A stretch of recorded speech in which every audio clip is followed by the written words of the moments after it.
सांगायला मी ती गोष्ट लक्षात ठेवायची. तुम्हाला अगोदर ही गोष्ट सांगितली होती पण तुमच्या लक्षात राहिली. आपलं गाव जसं आहे की नाही तसं गावाच्या कडेला एक शाळा होती. गावाच्या कडेला इतकी सुंदर शाळा होती आणि त्या शाळेमध्ये एक शिक्षक चलत चलत चलत दप्तर घेऊन त्याची ती ऑर्डर घेऊन बदली झाल्या म्हणून घेऊन चालला होता. निघाला का मान ऑर्डर घेऊन निघाला. पण तिथं काही दिसणं आलं शाळेचं, काही दिसणं आलं. पोराचा आवाज येईना, शाळेत दप्तर दिसणं, काहीच आवाज येईना. मग तिथं एक गुरं राखत बसलं होतं माणूस. काय बसलं होतं? गुरं राखत बसलेल्या माणसाला राम राम मामा राम राम. आणि इथं कुठतरी शाळा आहे म्हण. कुठं आहे शाळा? तर त्याने म्हणले ती काय ती पलीकडे शाळा आहे तिकडे शाळा भरते का नाही ती तिकडे जावा तुम्ही मला सांगू नका म्हणलं. असं बोललं. मग दुसरा माणूस दिसला. दुसऱ्या माणसाला पुन्हा राम राम राम राम मामा शाळा इथंच आहे का? हां शाळा पलीकडे आहे तिथं. तुम्ही कोण आहात? शाळा काही व्यवस्थित नाही काही नाही आणि कशाला आला तुम्ही इथे शाळेत म्हणलं. तर ह्या माणसाने काहीच बोलू नाही. तिथे गेल्यावर त्याच्या लक्षात आलं शाळेचं सगळं वातावरण लक्षात आलं. मग लगेच गेटच्या जवळ गेलं, कंपाऊंडच्या मध्ये गेलं.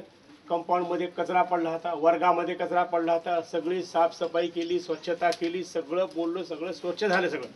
आणि मग पुन्हा नंतर काय झालं? पुन्हा गंमत अशी झाली तिकडे. पुन्हा गंमत अशी झाली स्वच्छता केल्यानंतर आता सगळं स्वच्छ झालं, टेबल साफ झालं, हाजऱ्या साफ झाल्या, सगळं साफ झालं. आता आता काय करायचं? आता पोरच नाहीत. पोरच नाहीत ना. पोरं येत नाहीत म्हणून पहिल्याचा शिक्षक शाळेत आला काय नाही आला काय काहीच नव्हतं त्यावेळेला. मग आता पोर आणायचे कसे? काहीच केलं नाही त्यांनी.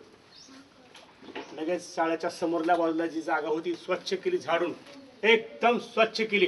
आणि स्वच्छ करून पहिलीचं पुस्तक काढलं, दुसरीचं पुस्तक काढलं, तिसरीचं पुस्तक काढलं, चौथीचं पुस्तक काढलं. आणि मग त्यातली एक एक कवितेला खून केलं, ती घडी पाडली कागदाला. आणि मग सुरू केली लगेच. पहिल्या सुरूला पहिलीची कविता, पहिलीची या पुस्तकातली कविता चालीत म्हणायला चालू केली. लगेच सुंदर आवाजात म्हणायला चालू केली.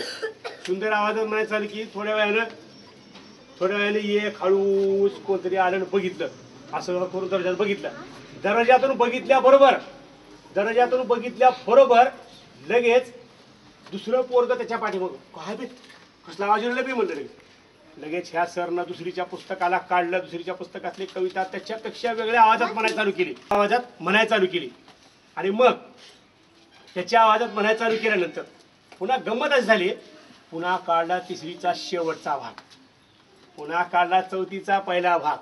कविता तर इतक्या चालीत म्हणायला चालू केली त्या सरला कोण बसले बाजूला कळणार झालं. हळूहळू पहिल्या दिवशी एकच पोरग दप्तर घेऊन नुसतंच बनेलवर आलं.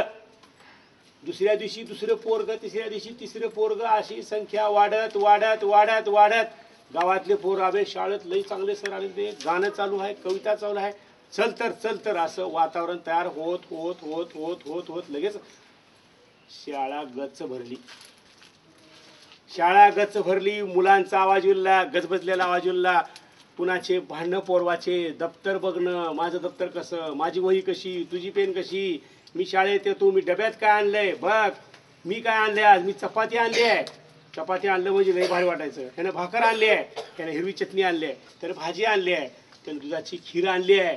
तर कोण काय आणलंय?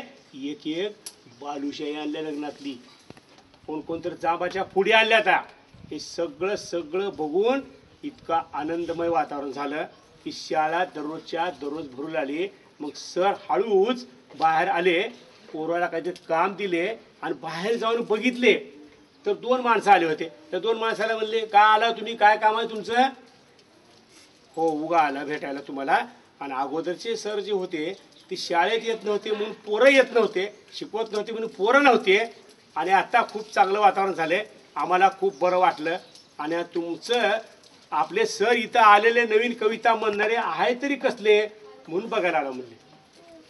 ठीक आहे म्हणले तुम्ही जावा. मग त्यांनी गेले निघून. मग एका मुलाला विचारलं तुला शाळेत काय वाटत नाही? सर आम्हाला शाळेत हे वाटते, आम्हाला बसायला वेळ मिळत नाही. का बरं? जनावर असते. अजून आम्हाला आवड आमच्या मनामध्ये शाळेत येण्याची आवड तयार करण्यासाठीचे शब्द, भावना समजून घेणारे, समजावून सांगणारे सर नव्हतेच, म्हणून आम्हाला शाळेत वाटत नव्हतं. लई जणांना सांगितले असं. एक जण काय म्हणलं, आता उद्यापासून येता म्हणलं. सगळ्या गावात बातमी केली आणि पुन्हा सगळ्या गल्लीतले लेकरं एक एक एक एक एक एक वर्गात येऊन बसू लागले. तुम्हाला कळालं का? आपल्या बी गावाला असं होतं का नाही? होतं का नाही? आता भरल्या का शाळा आपली? आपल्या शाळेसाठी एक वेळेस जोरात टाळा वाजवा आता.